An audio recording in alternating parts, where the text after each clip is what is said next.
नमस्कार दोस्तों, आप देख रहे हैं उत्तर प्रदेश की 50 फटाफट बड़ी खबरें, जहां हर खबर होगी तेज, तगड़ी और बिना ब्रेक की। तो चलिए शुरू करते हैं आज की पहली बड़ी खबर के साथ।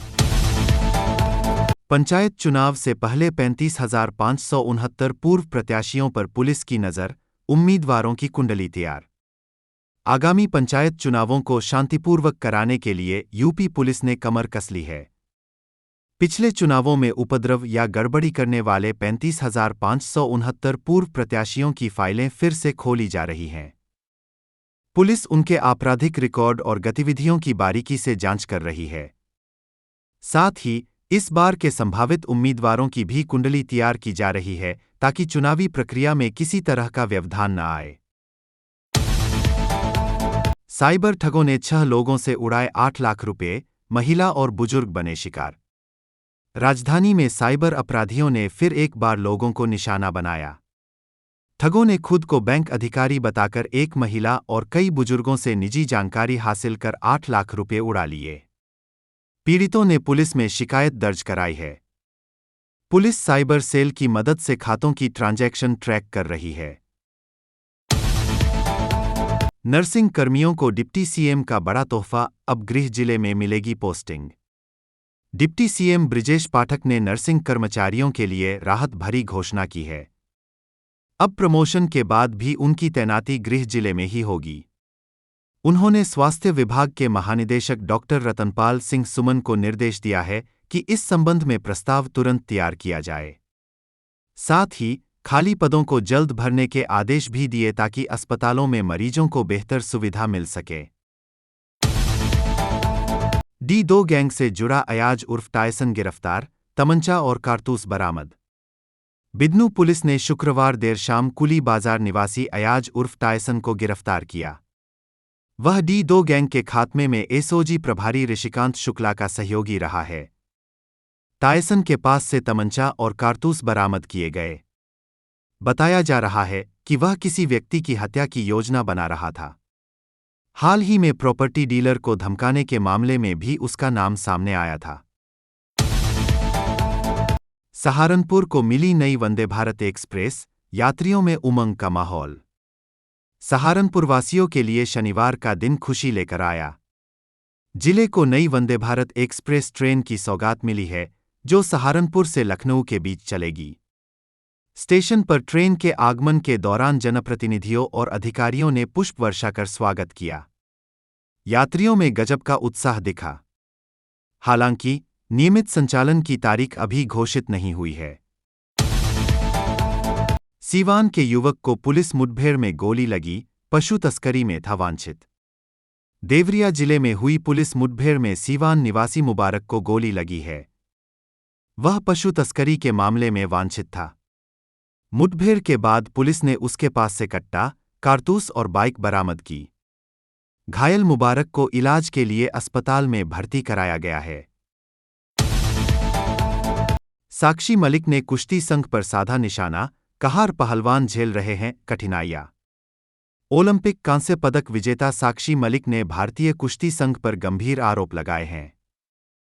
उन्होंने कहा कि संघ की नीतियों और अनदेखी के कारण देश के पहलवानों को अनेक समस्याओं का सामना करना पड़ रहा है। साक्षी ने खेल मंत्रालय से हस्तक्षेप की मांग की है। प्रॉपर्टी डीलर की हत्या का खुलासा, नाक से सटाकर मारी गई थी गोली, परिजन बोले नहीं करेंगे दाह संस्कार। अंबेडकर नगर के जैतपुर थाना क्षेत्र में हुई प्रॉपर्टी डीलर राजकमल उर्फ बंटी यादव, 24, की हत्या का खुलासा हुआ है। पोस्टमार्टम रिपोर्ट के अनुसार उन्हें नाक से सटाकर गोली मारी गई थी। परिजनों ने आरोप लगाया कि 1 करोड़ रुपए की रंगदारी न देने पर हत्या की गई। नाराज परिवार ने शव का दाह संस्कार करने से इनकार कर दिया, जिसके बाद पुलिस मौके पर पहुंची। धार्मिक स्थलों से तेज आवाज वाले लाउडस्पीकर हटवाए गए। ध्वनि प्रदूषण को रोकने के लिए उत्तर प्रदेश पुलिस ने एक जिले में धार्मिक स्थलों से तेज आवाज वाले लाउडस्पीकर हटवा दिए। पुलिस अधिकारियों का कहना है कि यह कार्रवाई ध्वनि नियंत्रण नियमों के तहत की गई है और नियमों का उल्लंघन करने वालों पर सख्त कार्रवाई होगी। सांसद डॉक्टर बर्क के बाद अब जियाउर रहमान ने भी जताई वंदे मातरम पर आपत्ति। संभल के प्रतिनिधि जियाउर रहमान ने वंदे मातरम को लेकर बयान देकर नया विवाद खड़ा कर दिया है।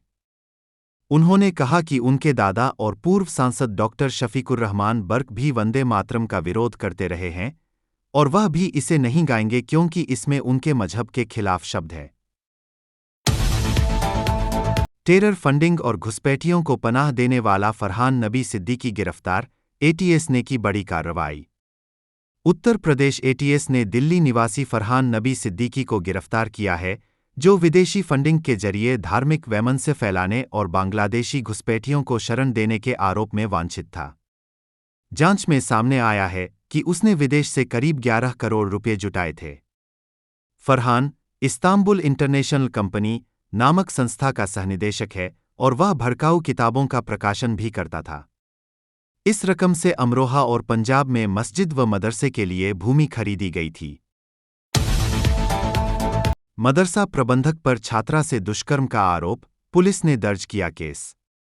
शहर कोतवाली क्षेत्र के एक मदरसे के प्रबंधक पर गैर जनपद की छात्रा से दुष्कर्म का आरोप लगा है।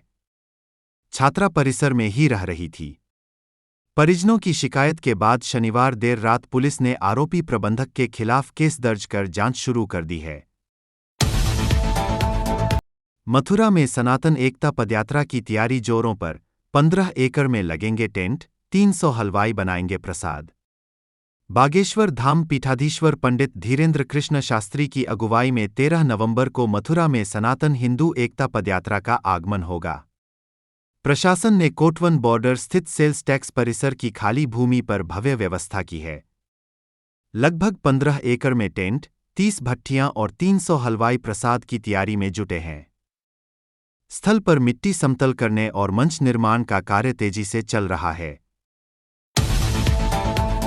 चुनाव ड्यूटी से गैरहाजिर 12 शिक्षामित्रों का वेतन रोका, एफआईआर की चेतावनी।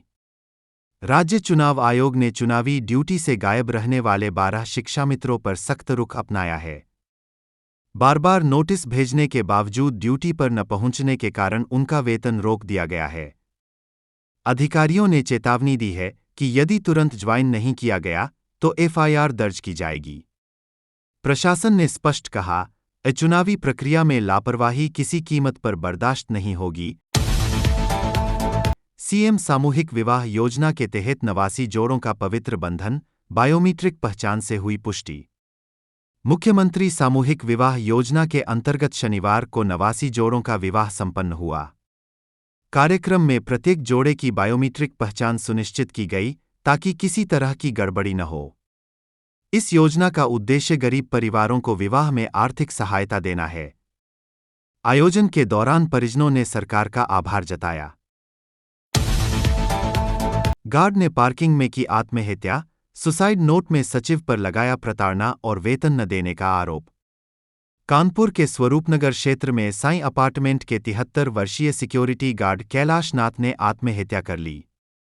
पुलिस को घटनास्थल से सुसाइड नोट मिला है, जिसमें उन्होंने अपार्टमेंट सचिव मनोज गंगवानी पर वेतन न देने और मानसिक प्रताड़ना का आरोप लगाया है। पुलिस ने केस दर्ज कर सचिव को जांच के दायरे में लिया है। सुअर पालन के नाम पर करोड़ों की ठगी, सराफा व्यापारी से रंगदारी मांगने का भी आरोप। पीलीभीत के बीसलपुर क्षेत्र में एक सराफा व्यापारी ने करोड़ों रुपए की ठगी की शिकायत दर्ज कराई है। आरोप है कि सुअर पालन प्रोजेक्ट में निवेश कराने के नाम पर ठगों ने पैसा लिया और बाद में रंगदारी न देने पर धमकी दी। पुलिस ने मामला दर्ज कर जांच शुरू कर दी है। नागरिकता संशोधन कानून के तहत 12 बांग्लादेशी हिंदुओं को मिली भारतीय नागरिकता। बिलासपुर में 12 बांग्लादेशी हिंदू परिवारों को भारतीय नागरिकता प्रदान की गई, जिससे क्षेत्र में हर्ष की लहर दौड़ गई। इन परिवारों ने करीब 61 वर्षों तक नागरिकता के लिए संघर्ष किया था।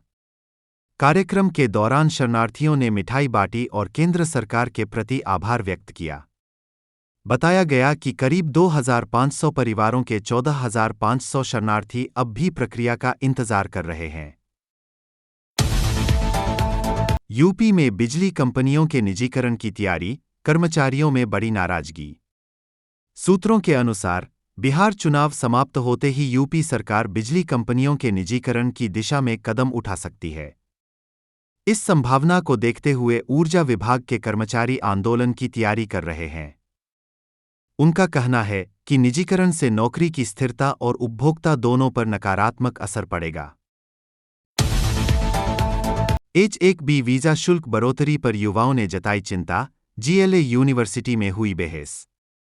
मथुरा की GLA यूनिवर्सिटी में आयोजित यूथ पार्लियामेंट 5.0 में छात्रों ने H-1B वीजा शुल्क वृद्धि पर चर्चा की।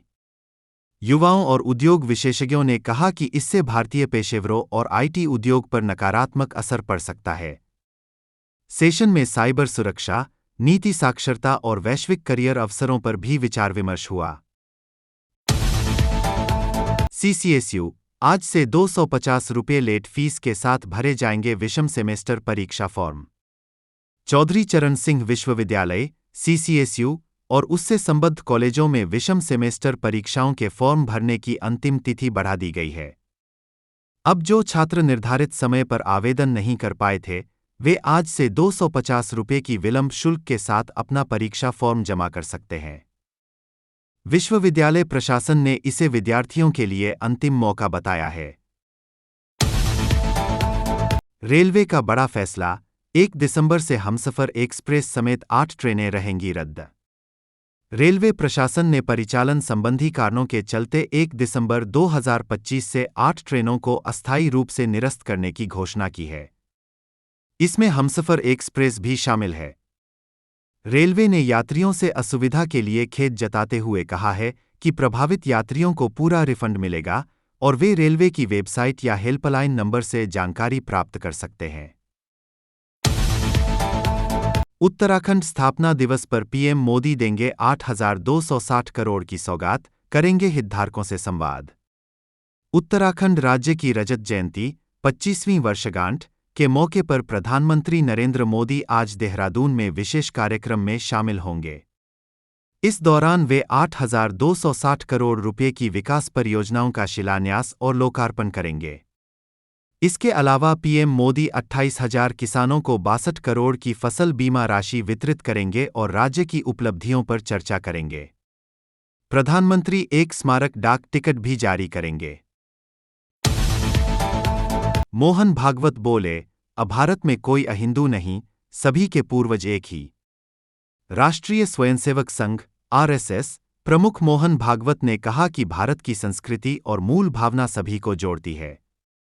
उन्होंने कहा कि भारत में कोई भी अहिंदू नहीं है, क्योंकि सभी मुसलमान और ईसाई भी उन्हीं पूर्वजों के वंशज हैं जो इस धरती से जुड़े थे। उन्होंने आगे कहा कि संघ का लक्ष्य सत्ता प्राप्त करना नहीं, बल्कि राष्ट्र गौरव और सामाजिक एकता को सशक्त बनाना है। तो ये थी आज की उत्तर प्रदेश की सबसे बड़ी और जरूरी खबरें।